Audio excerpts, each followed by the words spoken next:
ఫలమిది మానవ జన్మము తందానే తాన అందులోను ఆడపిల్లగా పుట్టుట శ్రేష్టము చేస్తాము సానము స్నేహము ప్రేమ భావము ఆమె గొప్పతనము అది ఆమె గొప్పతనము ఆ గొప్పను కలిగిన ఆడపిల్లను చక్కగా పెంచాలి బహు చక్కగా పెంచాలి అప్పుడే ఇల్లు ఊరు దేశం అభ్యున్నతి పొందు అవును అభ్యున్నతి పొందు అట్టి బాలికల నష్టపెట్టుట అన్యాయం మగును అదే అన్యాయం ఓ భారతీయుడా ఓ బాలబాలుడా వినవయ్యా వినుల ముందుగా తెలుసుకోవయ్యే చరిత్ర ముందుగా ఆడవాళ్ళు కూడా గొప్పవాళ్ళు వాళ్ళ అలస పెట్టడం మహాపాపం అవుతున్నాడు బాగానే ఉంది కానీ అటువంటి నలుగురు గొప్ప వాళ్ళ పేరు చెప్పక సరే వినండి మరి ఆ శ్రావణి టీచర్ కూడా కొన్ని ఆదర్శ మహిళల గురించి ఇట్లా చెప్పింది ఎలా అందరు మా చిన్నకలుగా ఉంటారా రుద్రమ్మదేవి చూడే రాసై శత్రువులను చండాడే రాసై సరోజిని నాయుడు రాసై సమాజ సమరం చేసే రాసై సత్యం లక్ష్మీబాయి రాసై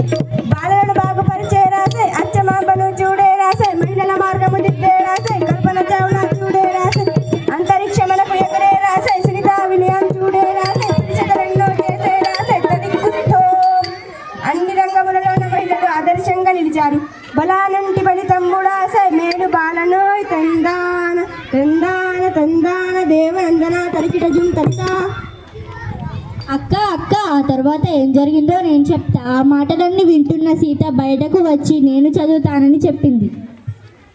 అవును చెల్లెమ్మ, అంతేకాదు టీచర్ మాటలతో ప్రభావితులైన శివయ్య దంపతులు కూడా బిడ్డను చదివించడమే మంచిదన్న సంగతి అర్థం చేసుకొని సీతను టీచర్ వెంట పంపించారు. అంతే లేని అందరు మా చిన్నకలుగా ఉంటారా?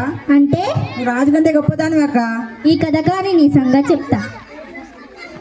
సరే, మీరు తర్వాత కట్టుకోవచ్చు, ముందు కథ వినండి. సీత ఎట్లా చదువుకున్నదయ్యా అంటే అక్షరమాల నేర్చే రాసాయి, తెలుగును చక్కగా చదివే రాసాయి, లక్ష్యాలను నేర్చే రాసాయి, లెక్కలు చక్కగా చేసే రాసాయి, పరిసరాల విజ్ఞానం పక్కా గ్రహించే రాసాయి. తదిక్కుతో ఏది చదివినా ఏది రాసినా ఎదురు లేదు తనకు, అందరిలోనూ అన్నిటికన్నా ముందు నిలిచెతుదకు.